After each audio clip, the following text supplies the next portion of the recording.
Rising stars, welcome to my channel that is Aura Learning with Simran। आज मैं again आपके साथ एक वीडियो के साथ आई हूँ। Class 10th math chapter number 15 probability. Probability क्या होता है, क्या इसमें कॉन्सेप्ट लग रहे हैं, what is the formula of probability and इसका जो सम होता है और इसकी जो रेंज होती है वो क्या होती है, ये सारी चीजों के साथ आज हम प्रोबेबिलिटी की स्टार्टिंग करेंगे। तो सबसे first concept is what is the formula of probability. ठीक है, तो probability is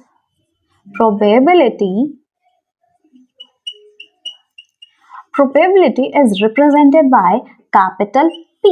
Probability is represented by capital P. And इसमें दो टर्म्स होती हैं, एक event is not an event.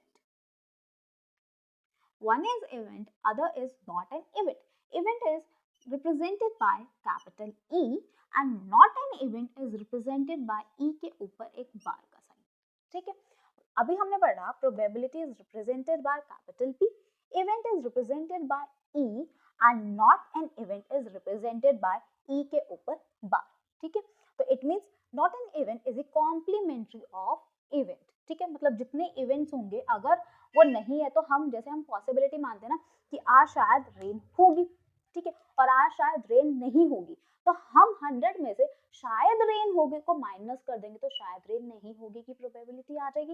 Right, same हम वही कॉन्सेप्ट करने वाले हैं इस चीज में, बट इसमें हमारा एक होता है जैसे जब हम परसेंट का फॉर्मूला लेते हैं तो परसेंट में हम 100 के रेस्पेक्ट में बात करते हैं, पर जब हम प्रोबेबिलिटी का कॉन्सेप्ट लेते हैं तो उसमें हम मैक्सिमम जो होती है ना वो 1 वैल्यू होती है। Maximum value is 1 and minimum value is 0। जैसे हम परसेंट का कॉन्सेप्ट लेते हैं, maximum is 100% and least is 0%, और हमें तो 100% मार्क अचीव करने, तो उसके लिए प्रोबेबिलिटी का कॉन्सेप्ट भी इंपॉर्टेंट है उस चीज में।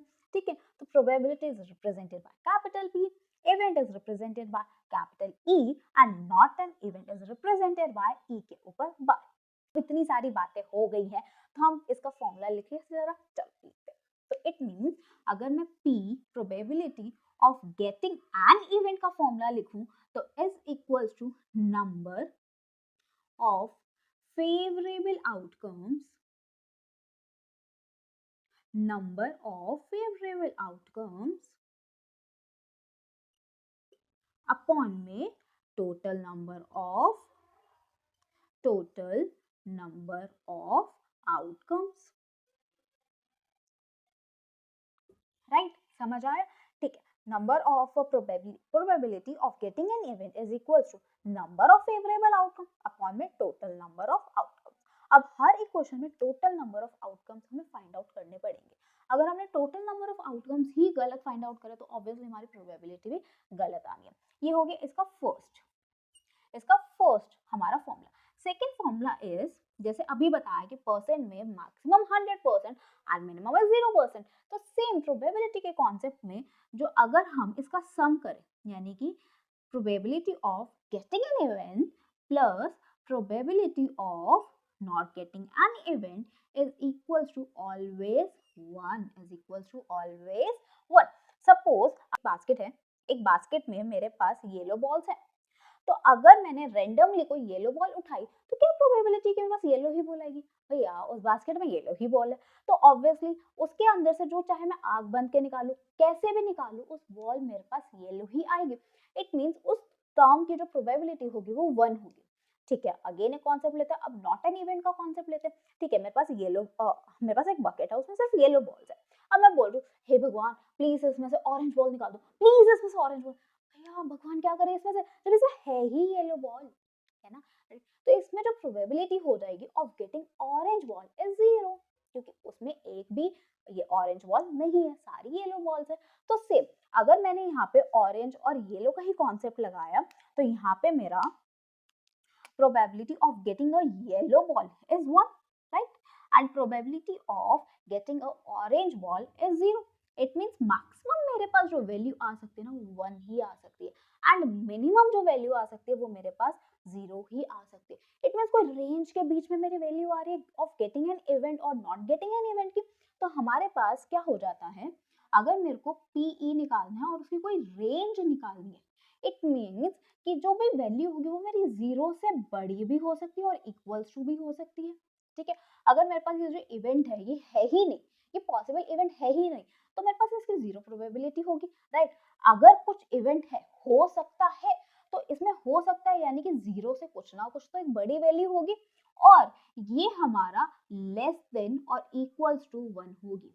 क्या तो कंफर्म है कि सिर्फ मेरे पास यही एक टर्म है, सिर्फ मेरे पास यही एक बॉल उस बकेट में प्रेजेंट है, राइट। तो मेरी जो प्रोबेबिलिटी होगी of getting an event is 1 और लेस देन 1, ठीक है, इक्वल्स टू 1 और less than 1, but greater than 0 and equals to 1, it means मेरी जो प्रोबेबिलिटी है वो नेगेटिव नहीं हो सकती, कभी नहीं हो सकती, और ग्रेटर देन 0 भी कभी नहीं हो सकती, यानी कि ये वाली इसके आगे वाली वैल्यू भी नहीं हो सकती और इसके पीछे वाली वैल्यू भी नहीं हो सकती। जो मेरी रेंज रहेगी प्रोबेबिलिटी की वो 0 से 1 के बीच में ही रहेगी ऑलवेज, ठीक है। तो यानी कि मैक्सिमम वैल्यू 1 हो सकती है एंड मिनिमम वैल्यू 0 हो सकती है, और इन बिटवीन 0 टू 1 कोई भी वैल्यू हो सकती है। 3 कंडीशंस, राइट। अब हमने इसमें देखा कि हम इसको कैसे रिप्रेजेंट कर रहे हैं, इसके 2 फॉर्मूले कैसे। अब हमने इस चैप्टर में कौन कौन से कॉन्सेप्ट सीखने उसके बारे में एक बार डिस्कशन कर लेते हैं। We have majorly 4 concept. कौन कौन से? वन इज कॉइन्स वाला, ठीक है। कॉइन्स वाला कौन सा? कि अगर हमने एक कॉइन को टॉस किया, 2 कॉइन को टॉस किया या 3 कॉइन को टॉस करा है, तो इसमें मेरे कॉइन्स वाला कॉन्सेप्ट आता है। Second concept is dice. Dice यानी कि एक ही डाइस को थ्रो करा है या 2 डाइस को एक साथ थ्रो करा है। थर्ड कॉन्सेप्ट मेरे पास कार्ड्स वाला कॉन्सेप्ट आता है। कौन से वाला? कार्ड्स वाला, and we have total 52 cards, ठीक है। And fourth concept is year वाला कॉन्सेप्ट। कौन सा वाला? ईयर। ईयर में नॉर्मल वाला भी एंड लीप ईयर वाला भी कॉन्सेप्ट आएगा। इट मींस 365 डेज वाला भी कॉन्सेप्ट है एंड 366 डेज वाला भी कॉन्सेप्ट है। मेजर हमारे 4 कॉन्सेप्ट है। उसके बाद हम आगे एनसीईआरटी को स्टार्ट करेंगे, ठीक है। पहले हम सारे कॉन्सेप्ट देख लेते हैं, उसके बाद बहुत जल्दी जल्दी हमारे क्वेश्चन हो जाएंगे। अगर हमें कॉन्सेप्ट आता होगा तो हमारे आंसर्स भी उतनी जल्दी निकलेंगे ना, ठीक है। तो हम कॉइन्स वाले कॉन्सेप्ट से स्टार्ट करते हैं। पहले कितने नंबर ऑफ आउटकम्स बनेंगे, मेन मेरा चीज यही रह जाती है। अगर मेरे को टोटल नंबर ऑफ आउटकम्स पता चल गए देन उसके बाद तो मैं कर लूंगी, हो जाएगा, ठीक। तो let's start with coins. Case 1 लेते हैं इसमें हम। If a coin is tossed, if a coin is tossed, अगर मैंने कॉइन को उछाला है, क्रिकेट तो सारे ही देख रहे हैं, तो एक कॉइन की तो माया सबको पता है, या तो हेड आ सकता है या तो टेल आ सकता है। Very simple, very easy. इसमें क्या था? इसमें क्या डिफिकल्टी थी? इसमें कोई डिफिकल्टी नहीं है। अभी ये बेसिक है, अभी हम सेकंड वाला भी करेंगे, थर्ड वाला भी करेंगे।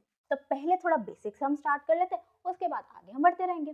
तो if a coin is tossed, तो मेरे पास 2 नंबर ऑफ पॉसिबल आउटकम्स है। One is head, other is tail. It means total number of outcomes पूरा लिखना इज इक्वल्स टू 2।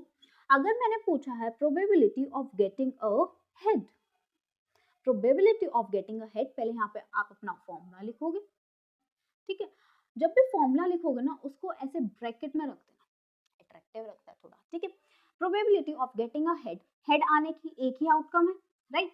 तो नंबर ऑफ आउटकम 1 अपॉन में टोटल इज 2, तो 1/2, ठीक है। इट मींस इसकी भी 50% है, इसकी भी 50%। अगर परसेंट में बात करें, इफ प्रोबेबिलिटी में बात करें तो 0.5 इसकी आएगी और 0.5 ही इसकी प्रोबेबिलिटी आएगी। तो केस 1 में जब हम सिर्फ एक कॉइन को टॉस कर रहे हैं, राइट। अब case number 2, if 2 coins are tossed, अगर हमने 2 कॉइन को टॉस किया, तो एक कॉइन को, suppose this is coin number 1, this is coin number 2, ठीक है। This is coin number 1, this is coin number 2। Coin number 1 में मेरा एक बार हेड आ सकता है और एक बार टेल आ सकता है, एक बार हेड आ सकता है और दूसरी बार टेल आ सकता है। कॉइन 2 में इसके साथ एक बार मेरा हेड आ सकता है, एक बार टेल आ सकता है। सेम विद सेकेंड वाले में एक बार हेड आ सकता है और एक बार टेल आ सकता है। तो मेरी प्रोबेबिलिटी और आउटकम्स बेसिकली क्या हो गए? H H, H T, T H and T T. and TT. It means total 1, 2, 3, 4. It means मैं लिख सकती हूँ total number of outcomes is equals to 4. Suppose मैंने पूछा है probability of getting at least a head. मैंने पूछा है कि एक हेड तो आ ही जाए, एक से ज्यादा भी आ सकते हैं पर मेरे को एक तो चाहिए ही चाहिए. इट मीन्स फर्स्ट वाले में एक से ज्यादा आ रहे हैं बट एक तो आ रहा है, इसमें भी एक तो आ रहा है, इसमें भी एक तो आ रहा है. क्या ये मैं काउंट करूंगी? नहीं काउंट करूंगी. इसमें मेरा एक भी नहीं आ रहा और मैंने बोला कि एटलीस्ट एक हेड तो आ जाए ना. तो एक हेड में ये मेरे पास 3 पॉसिबिलिटी है. 3 अपॉन में 4, 3 1 2 3, 3 अपॉन में टोटल दैट इज 4. इजी, कुछ डिफिकल्टी नहीं. अब हम करेंगे इफ 3 कॉइन्स आर टॉस्ड. ठीक है, यहाँ पे लिख लेते हैं 3. इफ 3 कॉइन्स आर टॉस्ड, पहले मैं फर्स्ट वाले कॉइन की कर रही हूँ. एक बार हेड आ सकता है और दूसरी बार टेल आ सकता है, राइट. अब मैं सेकंड कॉइन की कर रही हूँ. इसी के साथ एक बार मेरा हेड आ सकता है और एक बार टेल आ सकता है. सेम इस वाले के साथ भी मेरे पास दो ही नंबर ऑफ पॉसिबिलिटी है, एक बार एच आ सकता है और एक बार टेल आ सकता है. अब मेरे पास थर्ड कॉइन के बारे में जाएंगे. अब इस वाले के साथ भी एक बार हेड आ सकता है और एक बार टेल आ सकता है, राइट. इसके साथ भी एक बार हेड आ सकता है और एक बार टेल आ सकता है. इस वाले के साथ भी एक बार हेड आ सकता है, दूसरी बार टेल आ सकता है. लास्ट वाले के साथ भी सेम, एक बार हेड आ सकता है और एक बार टेल आ सकता है. तो टोटल कितना हो जाएगा? 1 2 3 4 5 6 7 8. It means we have total 8 outcomes. ठीक है, अब लिखते हैं H H H H H H H H T H T H H T T T H H T H T T T H and last is T T T. कोई issue? आपको 3 numbers of और मतलब 3 coins का outcomes लिखने में total 8 बन गया. अब अगेन मेरा क्वेश्चन, कि find the probability of getting at least a head. इसमें एक आ रहा है, एक से ज्यादा चलेगा बट मेरे को एक तो चाहिए. एक आ रहा है, इसमें भी एक, इसमें भी, इसमें एक आ रहा है, इसमें दो आ रहे हैं, अच्छी बात है. इसमें एक आ रहा है, इसमें एक और इसमें एक भी नहीं आ रहा. It means 1 2 3 4 5 6 7. It means we have number of possible outcomes is 7 and total is 8. Probability of getting at least a head is 7 by 8. Got it? Easy concept. 1 का भी हमने कर लिया, 2 coins का भी कर लिया, 3 coins का भी डन. ठीक है, अब NCERT करके देखना, बहुत इजी लगेगी. देन उसके बाद हम डाइस वाला कॉन्सेप्ट करते हैं. ओके,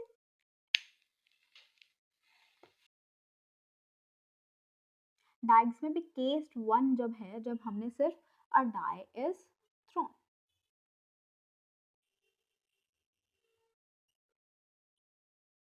अगर एक डाइस को हम फेंक रहे हैं तो मेरे पास एक आ सकता है, 2 आ सकता है, 3 आ सकता है, 4 5 एंड 6. बस, इससे ज्यादा तो नहीं आ सकता मेरे पास. इट मीन्स टोटल कितना हो गया? Total is 6, right. Total number of outcomes are 6. ठीक है, अब मैंने पूछा find the probability of getting an even number. Even number सबको पता है ना. तो इवन नंबर कौन कौन से होगा इसमें? 2 4 6. It means number of outcomes upon में total number of outcomes 3/6. Again formula सबको लिखना है. फॉर्मूला ऐसा लिखना है कि ब्रैकेट में डाले और दूर से दिख जाए कि फॉर्मूला है. अब हम सीधा हाफ मार्क्स फॉर्मूले के आपको देते हैं. ठीक है, मैं आपको ढूंढना ना पड़े कि आपने फॉर्मूला कहाँ लिखा हुआ है. जैसे ही फॉर्मूला, किसी भी चैप्टर का फॉर्मूला लिख रहे हो ना, तो उसको बस एक डिब्बे में डाल देना. अच्छा सा लगता है, अट्रैक्टिव लगता है, ढूंढने की जरूरत नहीं पड़ती और आपको भी दिख जाता है कि हाँ मैं फॉर्मूला लिख चुका हूँ या लिख चुकी हूँ और उसके बाद मेरे को कंटिन्यू करना है हर एक क्वेश्चन। ठीक है, हाफ मार्क्स का फॉर्मूला है, तो अगर हर एक क्वेश्चन में हाफ मार्क्स गंवाना है, क्यों गंवाना है, सिर्फ एक ब्रैकेट के अंदर डालो, अपने आप को भी सेटिस्फेक्शन रहेगी और मैम को भी हाफ मार्क्स देने में बहुत मजा आएगा। ठीक है, तो यानी कि हमने वन डाइज वाला भी कॉन्सेप्ट पूरा किया। अब करते हैं टू डाइज आर थ्रू। अगर मैंने दो डाइस फेंकी है तो क्या होगा, यहाँ पर भी मैं 6 तक काउंटिंग लिखूंगी और यहाँ पे भी 6, यानी कि एक डाइस एक बार फेंका, दूसरा डाइस एक बार, बट साइमल्टेनियसली वर्क हो रहा है हमारा, यानी कि दोनों डाइस एक साथ फेंके, 1 2 3 4 5 6। ठीक है, सेम यहाँ पे भी 1 2 3 4 5 6। ठीक है, पहले यहाँ पे ना मैं सब में 1 1 1 1 2 2 ऐसे, यानी कि मैं पहले वर्टिकल फिल करूंगी, देन उसके बाद मैं हॉरिजॉन्टल फिल करूंगी, इसमें मेरे पास लेस चांसेस ऑफ एरर होते हैं। ठीक है, तो पहले मैंने क्या किया, सब में हॉरिजॉन्टल, यानी कि 1 1 1 1 1 1 2 2 2 2 2 2 3 4 5 6। ठीक है, मैंने यानी कि सारे वर्टिकल में पूरे कर लिया। अब मेरे को हॉरिजॉन्टल में करना है, comma 1 comma 1 comma 1 comma 1 comma 1 comma 1। अब 2 वाली लाइन आ रही है, कॉमा 2 कॉमा, तो टोटल नंबर ऑफ प्रोबेबिलिटी कितनी हो गई, देखो 1 2 3 4 5 6 1 2 3 4 5 6, इट मींस टोटल 36 प्रोबेबिलिटी हो गई। अब मेरे को इसमें पूछा जाएगा find the probability of getting a sum of 5। हम सम ऑफ 5 मान के चलते हैं, सम ऑफ 5 यानी कि हमें देखना है कि दोनों ही डाइस पे अगर हम उसका सम करें तो 5 आना चाहिए। 1 और 1 इज 2 नहीं, 1 और 2 इज 3, 1 और 3 इज 4 एंड 1 प्लस 5 4 इज 5। ठीक है, ये आगे चला जाएगा, ये ऐसे ही हमें ढूंढने हैं कि इनका जो सम आएगा वो कितना आएगा, 5 आएगा। सेम मेरे को सिर्फ यहाँ पे एनसर्कल कर देना है उस चीज को। ठीक है, और मेरा कुछ भी नहीं आ सकता, तो it means 1 2 3 4, it means P sum of 5 is equals to 4 by 36। 1 2 3 4 4 1 2 3 4, यानी 4 अपॉन में 36, that is 1 अपॉन में 9। ठीक है, it is probability of getting a sum of 5 is 4 upon में 36, it means 1 अपॉन में 9। बस ये कॉन्सेप्ट था मेरा 2 डाइस का, इजी, अभी तक सब कुछ इजी चल रहा है। अब आते हैं कार्ड पे, बहुत मजा आने वाला है, कार्ड के लिए तो हम वेट कर रहे थे, राइट। अब करते हैं हम कार्ड्स का concept. Total number of cards are 52। 52 cards है, इसमें ना मेरा दो में डिवाइड हो जाता है, किसमें हो जाता है, दो में डिवाइड हो जाता है। One is black cards, other is red cards. दो में डिवीजन हो गया, यानी कि 52 इज डिवाइडेड इनटू 2, यानी कि 52 अपॉन में 2 is 26 and 26। It means total black cards भी 26 है and total red cards are also 26। अब इनका फर्दर डिवीजन होता है, फर्दर ये दो में डिवाइड होते हैं, फर्दर ये दो में डिवाइड होते हैं। किसमें, ब्लैक वाले एक क्लब में होते हैं, एक स्पेड में होते हैं। सेम जो हमारे रेड कार्ड्स होते हैं वो एक हार्ट में होते हैं, अदर डायमंड में होते हैं। 26 थे, अगेन 26 दो में डिवाइड हो चुके, यानी कि हार्ट भी 13 होते हैं and diamond are also 13। Same जो हमारे यहाँ पे क्लब और स्पेड है वो भी यहाँ पे 13 कार्ड्स होते हैं एंड स्पेड भी 13 कार्ड्स होते हैं। ठीक है, अब इनका देख लेते हैं कि इनकी शेप कैसे होती है। इसकी शेप कुछ ऐसे होती है,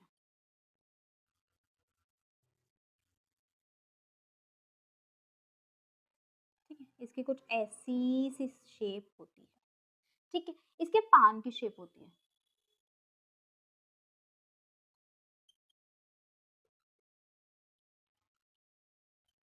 ठीक है। इसमें you know very well heart की शेप, बाय वाली हार्ट की शेप नहीं बात कर रहे, 10th में आई नो हार्ट का स्ट्रक्चर, बट ठीक है हम अभी नॉर्मल, फिर हम नॉर्मल हार्ट की शेप की बात करें। डायमंड भी पता है आपको, ठीक है, यस इसको फिल कर लेना, ठीक है। इट मीन्स आपको थोड़ा सा आइडिया हो जाए कि इन कार्ड्स की शेप क्या होती है बेसिकली, ठीक है। इट मीन्स टोटल 4 कार्ड्स हो गए, spade, club, spade, heart, diamond, और चारों ही 13 13 13 और 13 ही काउंट्स में है। अब इसके बाद 13 काउंटिंग कैसे आ रही है, 13 काउंटिंग ऐसे आ रही है कि इन सबके पास ना 3 फेस कार्ड्स होते हैं। क्या होते हैं? 3 अलग अलग शक्ल के कार्ड्स होते हैं। और वो फेस कार्ड्स क्या होते हैं? फेस कार्ड्स, फेस कार्ड्स होते हैं हमारे king, queen and jack. King, queen and jack, यानी कि स्पेड के पास, क्लब के पास भी किंग, क्वीन, जैक है, इसके पास भी किंग, क्वीन, जैक है, इस हार्ट के पास भी किंग, क्वीन, जैक है, एंड लास्ट डायमंड के पास भी किंग, क्वीन, जैक है। तो 13 में से 3 तो मेरे हो गए। It means total number of face card कितने हो गए? 3 + 3 6, 6 + 3 9, 9 + 3 12। It means we have total 12 face card. कितने? 12 फेस कार्ड हो गए। यानी कि 52 में से 12 का तो हमने बता दिया कि 12 फेस कार्ड होते हैं। उसके बाद हमारी नंबरिंग चालू होती है, यानी कि 1 2 3 4 5 6 7 8 9 10, 10 तक नंबरिंग होती है, ठीक है। और हम कभी भी 1 नहीं लिखा था, हमेशा इक्का बोलते हैं ना, इक्का है, तो ये हमारा इससे ए से रिप्रेजेंट होता है, and A for S card, and A for S, यानी कि एस, देन 2 3 4 5 6 7 8 9 10, ये टोटल 10 नंबर कार्ड्स हो गए, टोटल ये 10 नंबर कार्ड्स हो गए, और ये मेरे फेस कार्ड्स हो गए। यानी कि टोटल नंबर कार्ड्स कितने होते हैं? 10 इसके पास, 10 इसके पास, 10 इसके पास, एंड 10 ही इसके पास, यानी कि टोटल नंबर कार्ड हमारे पास 40 हो गए। 10 + 10 + 10 + 10, 40 कार्ड्स हो गए, और 40 प्लस फेस कार्ड 12, यानी कि 40 + 12 = 52। बस ये पूरा कॉन्सेप्ट था। अब आपसे पूछा जाएगा total find the probability of getting a S card.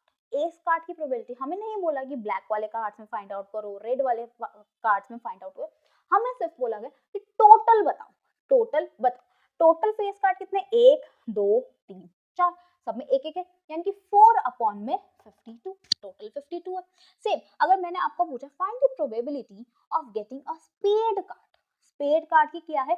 Total 13 है। मैंने नहीं बोला किंग, क्वीन, जैक बताओ, मैंने सिंपल बोला कि मेरे पास स्पेड कार्ड की प्रोबेबिलिटी क्या है, यानी कि 13 में टोटल, यानी कि 13 में 52। सेम मैं बोल रही हूँ find the probability of getting a king. King, एक इसके पास किंग, एक इसके पास, एक इसके पास, एक इसके पास, it means total we have 4 king cards, it means 4 में 52, राइट। अब मैं आपसे पूछ रही हूँ, कमेंट सेक्शन में बताना, find the probability of getting not an ace card. Find the probability of getting not an ace card. ठीक है, ये कमेंट सेक्शन में बताने वाले हो। आई होप आपको पूरा कार्ड्स का कॉन्सेप्ट बहुत अच्छे से समझ आया होगा, ठीक है। कार्ड्स 52 कार्ड्स, ब्लैक वाले 26, रेड वाले 26। ब्लैक मेरा 2 में डिवाइड हो रहे हैं, one is club, other is spade, right, and red वाले भी one is heart, other is diamond, ठीक है। और क्लब वाले भी अगेन मेरा face card plus number card, face card plus number card, king, queen, jack, face card, then zero, zero नहीं होता, 1 2 3 अप टू 10, और 1 नहीं होता, इक्का होता है, एस होता है, ठीक है। तो एस 1 को रिप्रेजेंट करते हैं, देन उसके बाद हमारी नंबरिंग चलती रहती है, ठीक है, इंपॉर्टेंट। और एस में नंबर में ही आ रहा है क्योंकि फर्स्ट नंबर होता है ये, ठीक है। इट मींस 10 हमारे फेस कार्ड है और टोटल 10 हमारे नंबर कार्ड है, और टोटल कितने? 40, यानी कि एक में 10, इसमें 10, इसमें 10, एंड इसमें 10 नंबर कार्ड्स होते हैं। Total number of number cards is 40, face cards are 12, then total कितने होगा? 52 कार्ड्स हो गए। कंप्लीट। ये कॉन्सेप्ट आई होप आपको बहुत अच्छा लगा हो। इसके बाद हमारे एक लास्ट में जो कॉन्सेप्ट बचा है ईयर का। किसका? ईयर का। ईयर का, ईयर में दो है, एक नॉर्मल जिसमें हमारा 365 डेज होते हैं, और दूसरा लीप ईयर जिसमें 366 डेज होते हैं। ठीक है, इसमें रिप्रेजेंट कर देते हैं लीप और ये वाला नॉर्मल ईयर।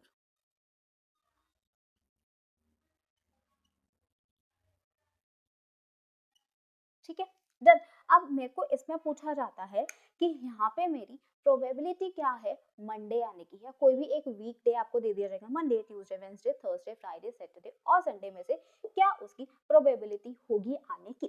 ठीक है, तो हम सबसे पहले ना इसको हम वीक्स में कन्वर्ट करते हैं। ठीक है, वीक्स में कन्वर्ट करते हैं, इट मीन्स 365 डिवाइडेड बाय 7 करते हैं, राइट। 5 पे गया 35, अब 15 आया, 15 to 14, इट मीन्स 1 बच रहा है, और 1 को हम पॉइंट में तो नहीं ले सकते वीक्स को, इट मीन्स मेरे पास 52 वीक्स हैं प्लस 1 डे है, किसमें, नॉर्मल वाले में। सेम इसमें मेरा क्या हो गया, अगर मैंने इसको 366 को 7 से डिवाइड करा है तो मेरे पास 52 वीक्स तो वैसे आ गए, 52 वीक्स तो वैसे आ गए, और प्लस में 2 डेज आए, प्लस में 2 डेज आए, राइट, क्योंकि इसमें एक डे एक्स्ट्रा है as compare to the normal year, right. तो इसमें मेरे पास 2 डेज एक्स्ट्रा है और उसमें मेरे पास 1 डे एक्स्ट्रा है। अब बताओ कि मेरे पास total number of days in a week कितने होते हैं, 7 होते हैं। अगर मेरे को उसमें से एक की प्रोबेबिलिटी निकालनी है, अगर मेरे को एक की प्रोबेबिलिटी निकालनी है तो क्या होगी, क्योंकि 52 वीक्स में जितने मंडेज आएंगे उतने ही वेंसडे आएंगे, उतने ही थर्सडे, ट्यूसडे सारे आएंगे, राइट। तो हम इसको छोड़ के यानी कि 52 वीक्स को अभी कैंसिल आउट करते हैं और इस 2 डेज और इस 1 डे पे हम अपना स्ट्रेस डालते हैं। ठीक है, अब देखो 1 डे है, total number of days in a week कितने होते हैं, 7। इट मींस मेरे पास टोटल 7 आउटकम्स हैं, यानी कि टोटल 7, और वो 7 कैसे है, Monday, Tuesday, Wednesday, Thursday, Friday, Saturday and Sunday. और मैंने पूछा है what is the probability of getting a Monday, normal year की बात हो रही है, it means probability a Monday to कितना कितना आ सकता है, एक ही मंडे आ रहा है 1, टोटल कितना है 7। ऐसे same Tuesday, Wednesday, Thursday, Friday, Saturday, Sunday की 1/7 ही होगी हमेशा। ठीक है, अब आते हैं हम अपने लीप ईयर पे। लीप ईयर में मतलब 2 दिन है, यानी कि आज का दिन और कल का दिन। सपोज करते हैं आज का दिन और कल का दिन, सपोज आज मेरे पास थर्सडे है, कल कितना क्या होगा, फ्राइडे। ये तो नहीं हो कि कल सैटरडे हो जाएगा अगर आज थर्सडे, तो हम नॉर्मली एक के बाद एक वाला ही दिन लेके चलेंगे। इट मीन्स मेरे पास इसमें टोटल नंबर ऑफ पॉसिबिलिटीज क्या होती है, पहले मैं वो यहाँ पे लिखूंगी। ठीक है, उसके लिए मेरे को पहले ये इरेज करना पड़ेगा।